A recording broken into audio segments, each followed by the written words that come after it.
В эфире новости, с вами Марфирина Алексеева. Здравствуйте. В начале выпуска коротко об основных темах. План завоза грузов в Якутии составляет 78%. Как протекает навигация? 64 миллиона рублей направят на поддержку начинающих фермеров Якутии. В республике подвели итоги конкурсного отбора «Агростартап». В селе Чоропча в следующем году начнется благоустройство набережной реки Куохара. На воплощение проекта направят 50 миллионов рублей федеральных средств. Якутия вошла в топ-10 российских регионов по развитию цифровой экосистемы. По итогам рейтинга цифровой зрелости субъектов Якутия заняла 10-е место. По параметру технологичности Якутия заняла 3-е место в России, уступив только Москве и Татарстану. Также республика вошла в топ-10 регионов по критерию глубина электронных сервисов. Врачи Республиканского центра мобильных бригад с начала года в ходе командировок обследовали свыше 28 тысяч якутян, из них 9317 детей, сообщает Минздрав Якутии. Всего с начала года мобильные бригады посетили 27 районов республики. Сейчас многопрофильные взрослые бригады работают в Среднеколымском, Верхоянском, Верхнеколымском и Булунском районах. Детская бригада сегодня находится в Момском стоматологическом, а также в Ольнёкском районе. 23 сентября состоялось еженедельное заседание оперативной группы по координации перевозки грузов в период навигации. На сегодняшний день из плана завоза грузов в 1148 тысяч тонн в пункты доставки отгружено 996 тысяч тонн. Это почти 87% от плана, а доставлено 78%. В связи с приближением сроков окончания навигации всем участникам заседания было рекомендовано принять все необходимые меры для достижения планов объемов завоза груза. 64 миллиона рублей направят на поддержку начинающих фермеров Якутии. Средства гранта можно направить на приобретение сельскохозяйственных животных, техники, участков и подключение к инженерным сетям. В республике подвели итоги конкурсного отбора «Агростартап», в результате которого 15 начинающих фермеров получат государственную поддержку. Всего на конкурс поступило 78 заявок, 61 из которых была допущена к рассмотрению. Комиссия отобрала 15 лучших проектов. В частности, гранты получат 2 участника СВО, 2 близких родственника героев России и 2 члена семей участников СВО. В Якутске проходят профилактические рейды по противопожарной безопасности. Сотрудники МЧС совершают подомовой обход в частном секторе и напоминают гражданам о важности соблюдения правил, предупреждающих возгорание в доме. Кроме того, участники рейда получат листовки с памяткой. Как отмечают специалисты, с начала этого года в республике зафиксировано 1374 техногенных пожара. Из них 532 в Якутске. В столице региона чаще всего происшествия случаются в районах деревянного фонда. В результате воздействия опасного фактора пожара погибло 8 человек, травмировано 15 человек. Огнеборцами спасено и эвакуировано свыше 338 человек. Основной причиной пожара является нарушение требований пожарной безопасности при эксплуатации электрооборудования и печного отопления, а также неосторожное обращение с огнем. На минувшей неделе депутаты Гордумы Якутска вышли с инициативой о запрете розничной продажи алкоголя в праздничные дни. Спиртные напитки предлагают не продавать по всей республике 1 июня, 21 июня и 1 сентября. В случае принятия закона органы местного самоуправления получат право устанавливать запрет в дни города, района, наслега, а также в день последнего звонка. Однако окончательное решение остается за депутатами парламента Якутии. Информация о таких трезвых днях будет публиковаться на официальных сайтах муниципалитетов не менее чем за 10 дней до наступления события. Якутская городская дума предложила представительным органам республики поддержать эту законодательную инициативу. Мы считаем, что ограничение реализации спиртных напитков в указанные дни благоприятно скажется на укреплении моральных устоев горожан и продвижении принципов здорового образа жизни. В Якутске стартовала республиканская агропромышленная выставка-ярмарка продовольствия. Основной площадкой традиционно стала Комсомольская площадь. Сельхозпроизводители, фермеры и поставщики со всех улусов и города Якутска, а также республиканские агрошколы представили широкий ассортимент своей продукции. В течение 5 дней на ярмарке можно будет приобрести овощи, мясо, рыбу, полуфабрикаты и многое другое. Время работы с 10 до 19 часов. Особенностью этого года является то, что, во-первых, такие ярмарки, выставки начали проходить не только здесь, в городе Якутске, но и многие улусы в своих районных центрах организовывают и проводят такие выставки, ярмарки сельхозпродукции во многих улусах. Это первое. Второе, значит, несмотря на экономическую ситуацию в целом по стране и в регионе, развиваются и технологии, появляются новые производства, улучшается качество продукции, об этом отвечают и технологии.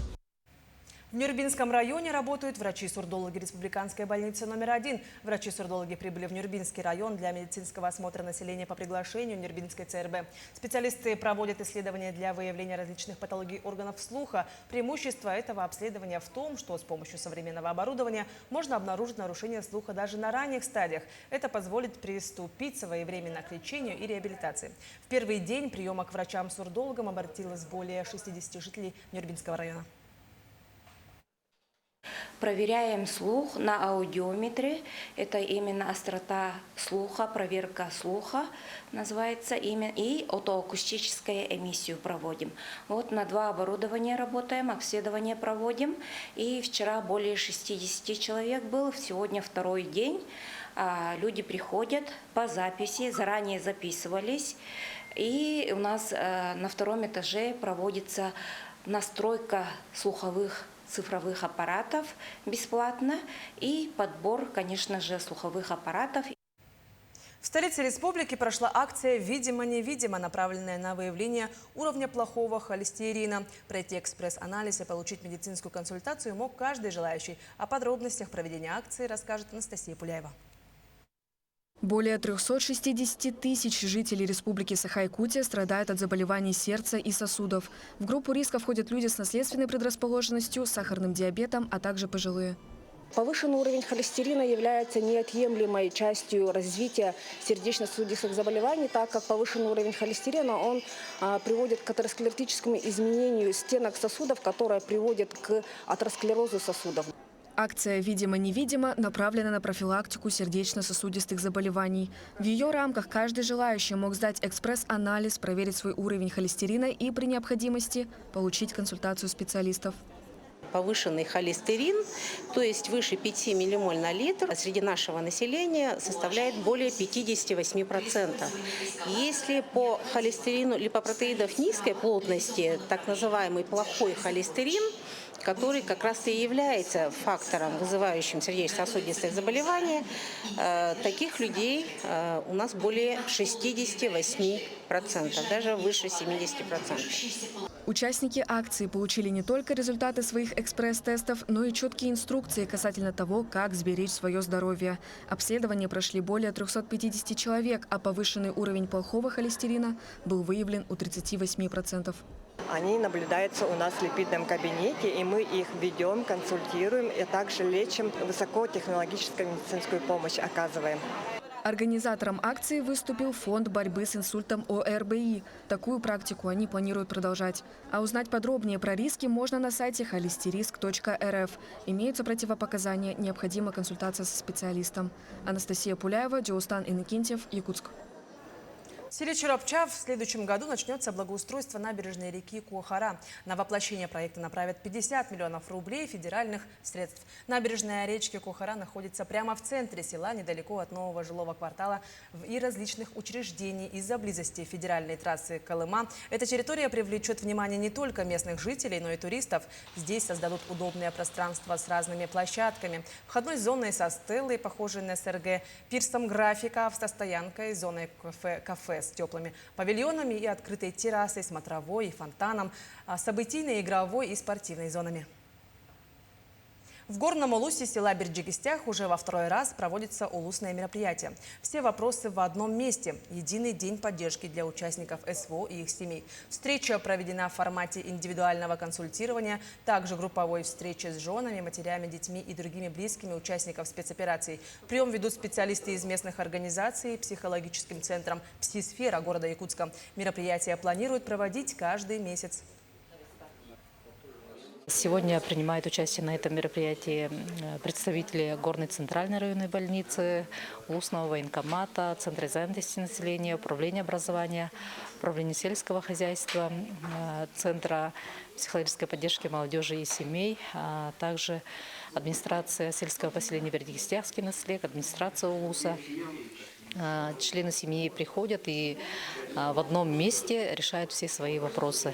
Сегодня также принимает участие у нас представитель банка «Алмаз-Эргенбанк» для оформления карты жителя Якутии для семей и участников специальной военной операции. В Усть-Алданском Улусе второй раз проводят игру Family Quest. В этом году приняли участие 6 семей. В состав команды входят мать, отец и ребенок в возрасте от 10 до 14 лет. В отличие от прошлого года добавили 3 станции прохождения в новом формате. Всего 9 станций. Семьям выделяется 3 часа. Игру проводит Управление по социальной и молодежной политике. Family Quest проводим в Усть-Алданском Улусе второй год. И в прошлом году семьям очень понравилось, поэтому в этом году тоже потребовали, да, так сказать, чтобы мы организовали Family Quest. И из прошлых семей участвуют сегодня, в данное время, 3 семьи. В Якутске стартовали соревнования по северному многоборью. Они традиционно посвящены памяти заслуженного работника народного хозяйства республики Виктора Ефимова. Чемпионат собрал 84 спортсмена. В следующие 4 дня медали разыграют среди мужчин, женщин, юношей и девушек. Сильнейших будут выявлять в нескольких дисциплинах, такие как тройной прыжок, метание топора, бег с палкой по пересечению и метание аркана на хоры. Уровень конкуренции очень высокий.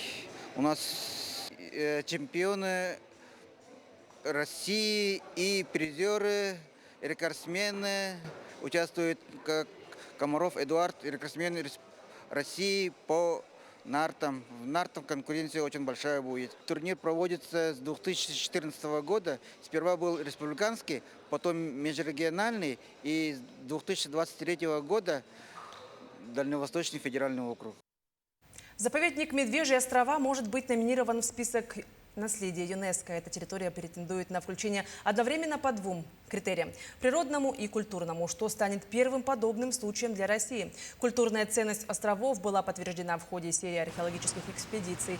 Ученые обнаружили там хорошо сохранившиеся памятники, связанные с материальной культурой древних эскимосов. Находки свидетельствуют о высокоразвитой цивилизации охотников на морского зверя.